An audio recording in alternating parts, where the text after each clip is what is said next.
And today I wanted to talk to you about some of the ways that we're talking about the categories of war costs. I think in the comparative perspective, it's interesting to think about which of these kinds of war costs travel to other different contexts in the world, and including here in Rio.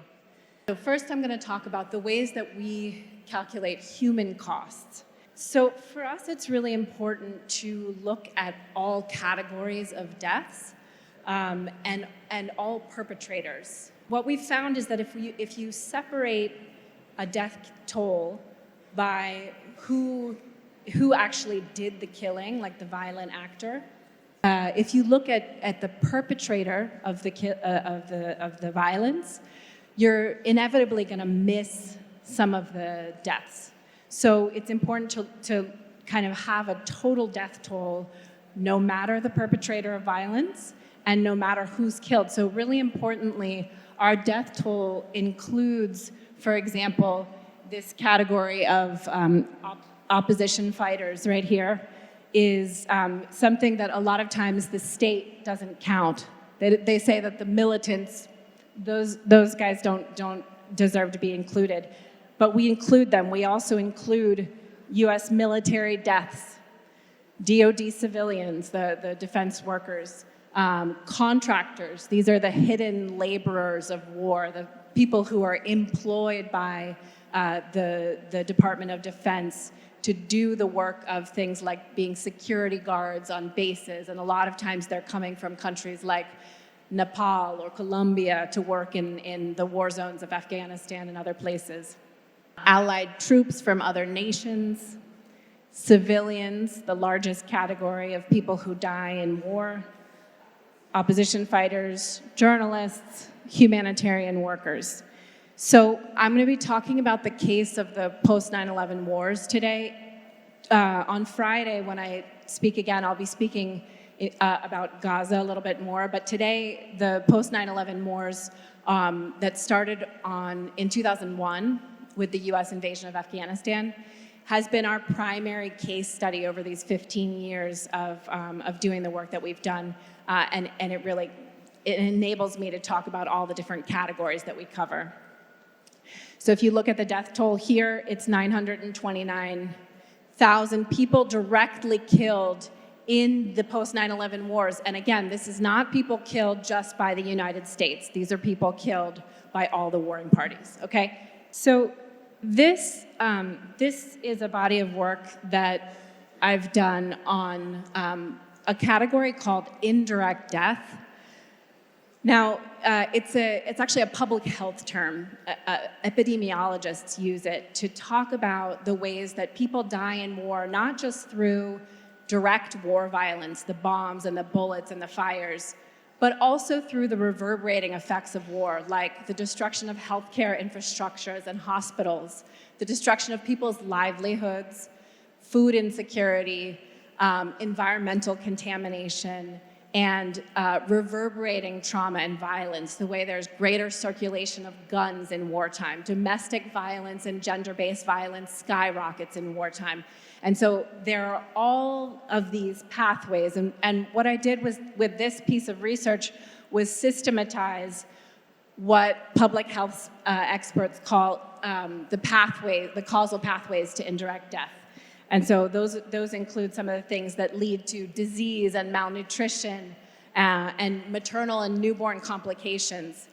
So the estimate is that 4 times as many people die from these indirect death pathways than direct death. So if you think about a death toll of 929,000 people, then you're looking at over 4 million people who have died indirectly rather than directly due to violence in the post-9/11 war zones.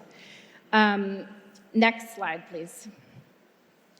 I'm going to skip this one because I'm going to run out of time, but this shows the way that we've thought about the destruction of healthcare facilities in particular, immediate effects, hospitals bombed, things like that. Medium-term vaccine administration is disrupted, and then in the long term, there are the increase in disease-related deaths and maternal deaths and those sorts of things. We also talk about human toll in the context of the military service. So there are lots of problems for US service members. They are oftentimes coming from marginalized class and race backgrounds in the United States, and they suffer high rates of sexual assault, high rates of mental health and suicide, mental health crises. There's a hunger crisis in the US military for enlisted soldiers, so there's lots of problems within the military too in terms of the human toll of war.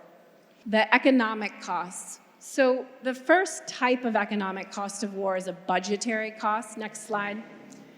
So this is it's a chart of, right here is the amount that the US government says that it spent on the post 9/11 wars, which is this $2 trillion. And all of these other costs are the additional layers of budgetary costs that we've found. For example, the cost for caring for veterans of the war.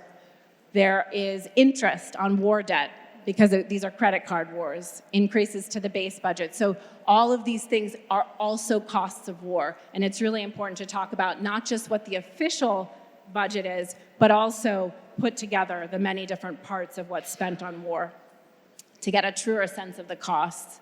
Okay, so there's the budgetary costs, and then there are the other economic costs of war. The military spending forecloses the opportunity to spend on other categories of the federal expenditures, the social safety net. Everything from healthcare to education gets squeezed out by the military budget, and you can see that this was from 2021, but this slide shows that about half of the US discretionary budget, which is the budget that gets negotiated between Congress and the president each year, goes towards the military, which means there's a lot less for every other expenditure. And we call this an opportunity cost. The US could have spent and invested money in this in all kinds of programs, and it hasn't. One of those opportunity costs is in creating jobs. We hear a lot in the US about how investing in the military is a great job creator.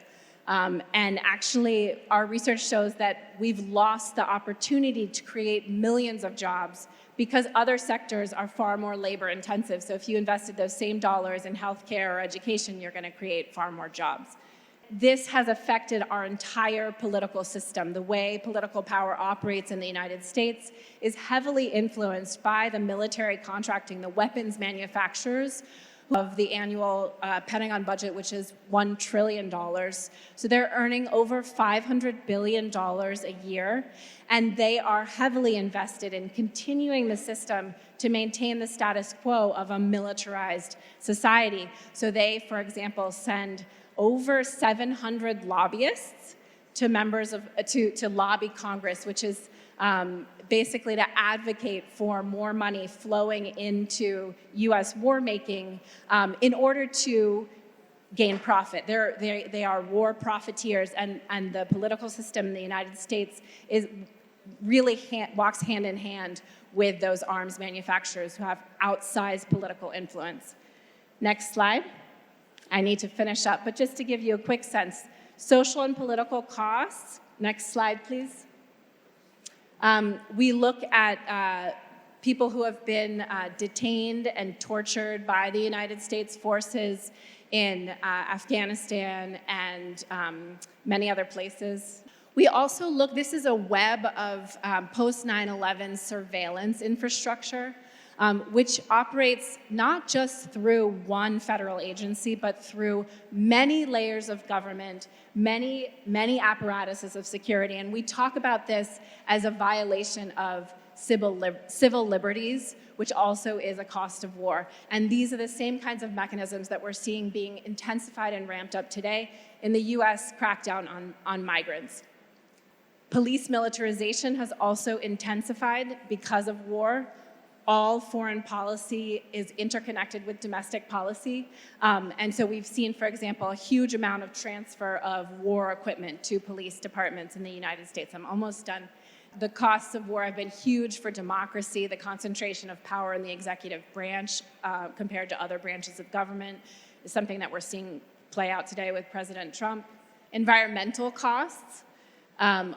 There's a huge, the US military is the world's #1 greenhouse gas emitter, #1 institutional contributor to climate change in the world.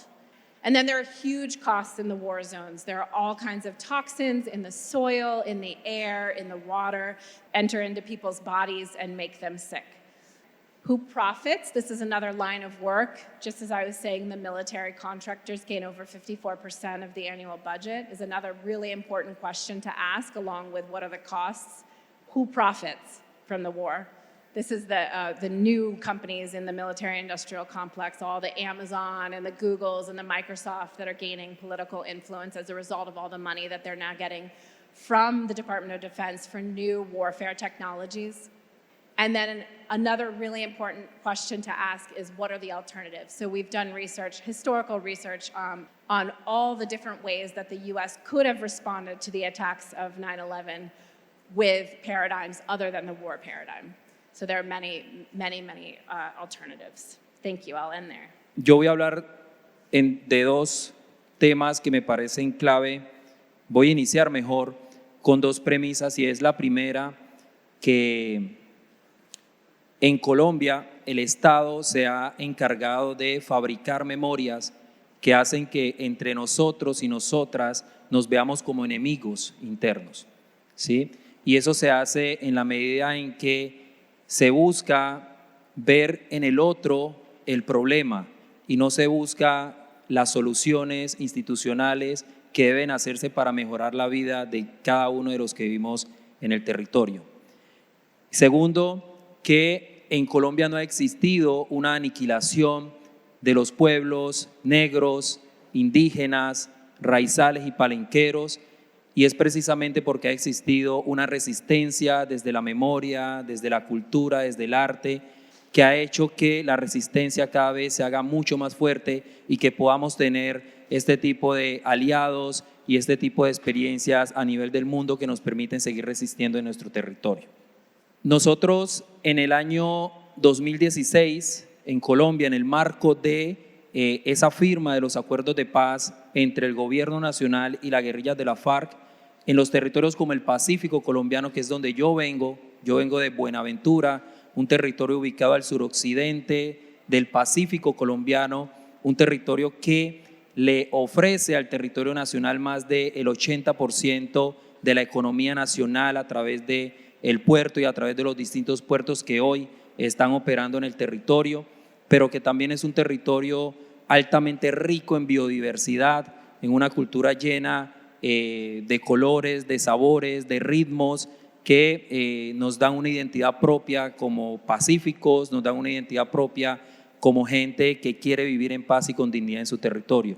De ese territorio vengo y de ese territorio hemos venido generando unas acciones que nos permiten construir paz, que nos permiten buscar esa vida digna que todos y todas queremos. Les decía que en el año 2016, una vez se firma ese acuerdo de paz, para nosotros eso se convirtió en una esperanza, porque antes de la firma ya se venían viendo unos resultados importantes en la disminución de combates que se presentaban en las zonas rurales de nuestro territorio, esa incursión de tanto guerrillas como paramilitares y esos enfrentamientos que día a día dejaban muchas familias heridas, muchos jóvenes que lastimosamente caían en esa guerra absurda, y ese proceso nos devolvió un poco la esperanza, porque todos estos hechos iban disminuyendo en el territorio.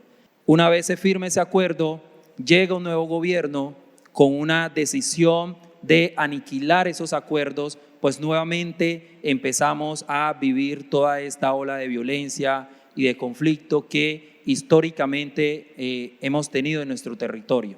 En el año 2020, en medio del COVID-19, las mismas organizaciones territoriales, étnicas del territorio del Pacífico colombiano decidimos generar una campaña que le llamamos un pacto por la vida y por la paz. De hecho, hay un video en las redes, ustedes lo pueden buscar por YouTube, que dice hagamos un pacto por la vida y por la paz, donde artistas nuestros también ponen su voz para decir no más a la violencia y no más a esta aniquilación que busca, digamos, un sistema que solamente piensa en las riquezas y no piensa en la vida de la gente. En ese tiempo hicimos esta campaña donde buscábamos que las diferentes organizaciones y también entidades públicas del Pacífico, ¿sí?, de los departamentos Valle del Cauca, Chocó, Cauca y Nariño, se sumaran a esa estrategia, y también otros líderes y lideresas a nivel nacional. Pudimos, en medio de esta incertidumbre también provocada por la pandemia, sacar adelante esta campaña. Muchos alcaldes, alcaldesas, muchos gobernadores, mucha gente de organizaciones de otros territorios asumieron este pacto por la vida y por la paz, porque no queríamos que ese acuerdo, que de una u otra manera estaba contribuyendo a esa construcción de paz, pues se dejara, se aniquilara por un gobierno que históricamente lo que ha hecho es generar sangre y destrucción en los territorios. Luego de que hiciéramos ese lanzamiento, la pregunta era: ¿y cómo nosotros empezamos a aterrizar este pacto por la vida y por la paz en el territorio, en cada municipio, teniendo en cuenta que aunque somos del Pacífico, pues cada uno, digamos, tiene unas condiciones distintas, unas particularidades contextuales que también hacen de cómo nosotros podemos asumirlo? En Buenaventura veníamos de un proceso de movilización en el año 2017, y eso hizo que la gente empezara a tener conciencia y a decir que era importante estar en los espacios donde se toman las decisiones. Y producto de esa movilización se puso una alcaldía popular puesta por el pueblo, y esa alcaldía asumió ese pacto por la vida en el territorio. Desde ahí construimos algo que le llamamos la Alianza por la Vida y por la Paz.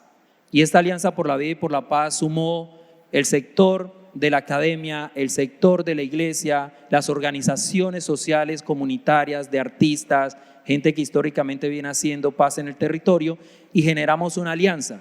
Y eso hizo fuerza, mucha fuerza, para que los actores armados que están operando hoy en el territorio, que son producto también de toda una historia paramilitar en el territorio de Buenaventura, porque algo que nosotros tenemos claro, y es que a nivel nacional se dice que las AUC, que son las Autodefensas Unidas de Colombia, se desmovilizaron en el año 2004, pues en los territorios nosotros no decimos que se movilizaron, sino más bien que tuvieron una movilización por el territorio. Se dispersaron, mutaron en otras estructuras que hoy se conocen como chotas, como espartanos, como chiquillos que están en el territorio, generando, digamos, toda esta ola de violencia. Con este gobierno que tenemos hoy, el gobierno del cambio, la mirada del Estado empezó a dar un giro importante, y es que ya no se mira que el problema, ¿sí?, es la gente negra, es la gente indígena, sino que el problema va más allá. Y es un poco el llamado que nos hacía la compañera, decir que esto no es un tema particular de un territorio, sino que estamos hablando de unas economías ilegales a nivel mundial que hacen que estos territorios, como el de Buenaventura, posiblemente como el de Río de Janeiro, que tiene, digamos, esa salida al mar, que tiene una economía portuaria, pues el interés es ese territorio. En ese sentido, esta Alianza por la Vida y por la Paz ha generado un ambiente, y también con la ayuda del gobierno, de decir: el problema no son los jóvenes de Buenaventura, el problema no son las madres que educaron mal a sus hijos, sino que el problema es precisamente que vivimos en un territorio que es apetecido por el mundo, por las economías legales y por las economías ilegales. En ese sentido, hoy en Buenaventura tenemos una oportunidad grandísima, y es que están hoy los actores urbanos, actores también que operan en la zona rural de Buenaventura, y muchos de esos actores hoy están sentados en espacios tanto de conversación sociojurídicas, en el sentido de que algunos de ellos no son actores con un carácter político, y eso hace que el gobierno no pueda generar espacios de diálogo para llegar a unos acuerdos y salida al conflicto, sino que en la zona urbana lo que se hace son conversaciones sociojurídicas para poder llegar a poder desescalar esas estructuras, desmantelarlas y que ellos entren en un proceso de sometimiento, acogimiento a la justicia para poder darle fin a ese conflicto urbano que se presenta en el territorio. Entonces, quería plantear este elemento porque hace que cuando nosotros como comunidad, como sociedad, como territorio, desde el arte, desde la cultura, hacemos lo que hacemos para terminar con esta incertidumbre, podemos llegar, digamos, a unos espacios donde realmente podamos mirarnos los unos a los otros. Yo, por ejemplo, veo en Brasil, y es que han identificado precisamente que el problema no son los territorios, no es la gente pobre, no es la gente negra, ¿cierto? El problema son las políticas de Estado. Y en Colombia, como en Brasil, ha existido una política de Estado que siempre busca ponernos a nosotros en contra los unos a los otros.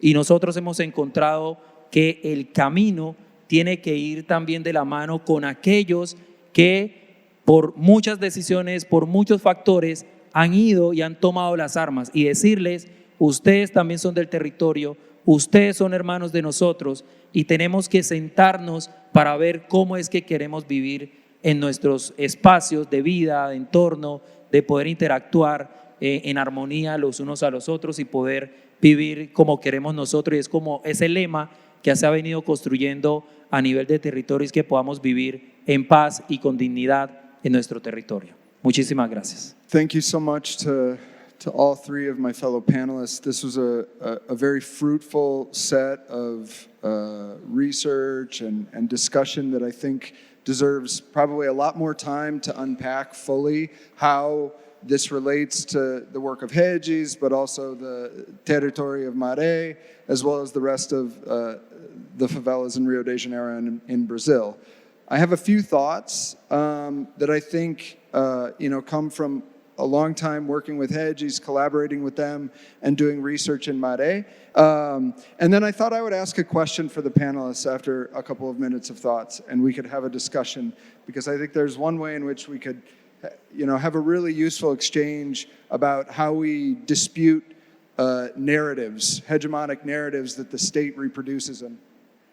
With Shayma's presentation, a lot of thoughts about territoriality jumped in my mind, right? About surveillance, about borders, about how they're shifting and invisible at certain moments, as well as this notion of large versus small prisons, right?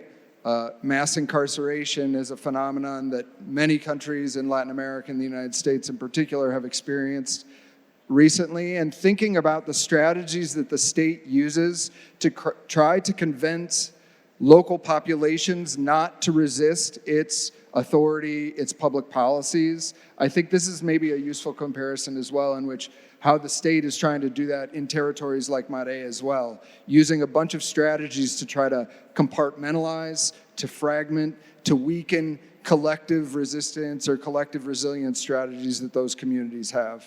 For Stephanie, I thought the categories that you have could be really useful as well for Regis, although I see a lot of overlap in that work, right? Counting all of the deaths, not just those that are viewed as civilians or enemy combatants. I think these are distinctions as well that Regis has spent a lot of effort trying to count all of those deaths as all of those people are citizens of the state and deserving of civil and political rights and the protection of their lives, as well as trying to count the economic costs. I think this is a project that Regis has started already. They do a lot of this effort to count the health and education costs of police operations. I'd be very interested to see, given how much economy, how much commerce goes on within the territory of Maré, how much the cost of closing shops during police operations and all of that cost for all of the workers that the rest of the city relies on for that. I think that could be a useful synergy between those two projects. And then the difference between official statistics and the data that you are producing, that Regis is producing, that a lot of other organizations here are producing. that gap is enormous in a lot of cases. And most times those other forms of data, the non-state forms of data, the citizen-generated forms, have a difficult time being heard as the state can reproduce their data and send it out very easily and quickly. And then finally with John Erick, I think this difference between a piece that exists in terms of maybe the rhetoric at the top or how the state is characterizing peace, what we might call a negative form of peace, versus a more positive form of a peace that emerges from local communities, through art, through memory work, that again, Hedges has been deeply involved in this process as well. So I think there's a lot of synergies across all of these projects, all of these researchers here that speak to various elements of what Hedges is doing. And I'm very excited by the work that's occurring. The thing I wanted to ask to the panelists, and this has to do with disputing narratives, is I think there are a lot of challenges of this work, and I'd like to hear a little from each of you about what you view as the primary challenge that you have faced in your work disputing the sort of hegemonic narratives, either from the state or internationally, or from civil society even, and how you've attempted to combat those, and maybe what some success, and maybe some areas that you think still need a lot of work. Bueno, nosotros creemos que uno de los retos más importantes tiene que ver en cómo poder contrarrestar lo que se evidencia a través de los medios de comunicación. En Colombia los medios de comunicación han estado, sobre todo los medios de comunicación hegemónicos, esos medios nacionales, esos medios que son de dueños que han manejado también los hilos de la política en el territorio. Hablamos de un Santo Domingo, hablamos de personas que no solamente dominan medios de comunicación, sino que también dominan los procesos de la economía en el territorio. Y estos medios que han puesto sus presidentes, que ponen congresistas, pues generan una narrativa que hacen que, como les decía al principio, la sociedad vea que el problema son los grupos armados, que el problema del territorio son los negros, que el problema del territorio son los indígenas, como muchas veces se ha amplificado ese discurso, esa retórica por parte de aquellos, entre comillas, padres de la patria, que muchas veces dicen es que a Colombia, o particularmente en Colombia, en el Cauca, ¿cierto? Hay que dividirlo en dos, un territorio para los indígenas y otro territorio para la gente de bien. Y eso se reproduce, y eso muchas veces nuestra misma gente de los territorios, la misma gente pobre, termina legitimando ese tipo de discursos. Entonces, uno de los retos que nosotros vemos es cómo podemos contrarrestar ese discurso desde los medios hegemónicos, desde un discurso de los medios alternativos hechos por los mismos territorios.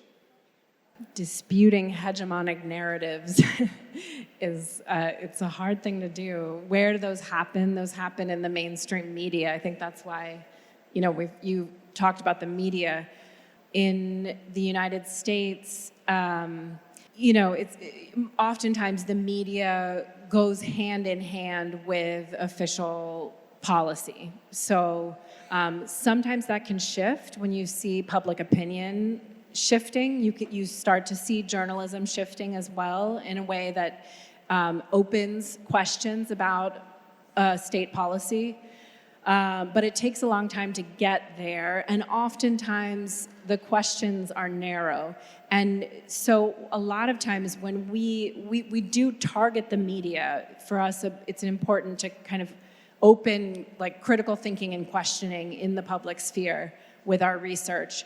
And what happens is the media, if they pick up our research, pick up the dollar figures. And so a lot of times a headline will come out, and we're seeing this right now with the US war in Iran, is that the media, the headlines are all about how much the war is costing in dollars. How much is the, like, again and again and again, the budget. And the only reason even that question is being asked is because the war is hugely unpopular in the United States amongst most Americans, 80%. So the big challenge for me as an anthropologist and for people who are looking at the human toll of war is that even when the dollar figures come out in the headlines, the human costs of war almost never do. And so that is something that we basically strategically use the dollar figures to get into the media, and then we use the platform to talk about the human cost of war. And so I'm constantly making the pivot and talking about when I get a question from a reporter, oh, how much did this cost? I always say, well, let's look first at the cost in terms of human lives. And we start there, and so, but that is it's a very uphill battle in the United States.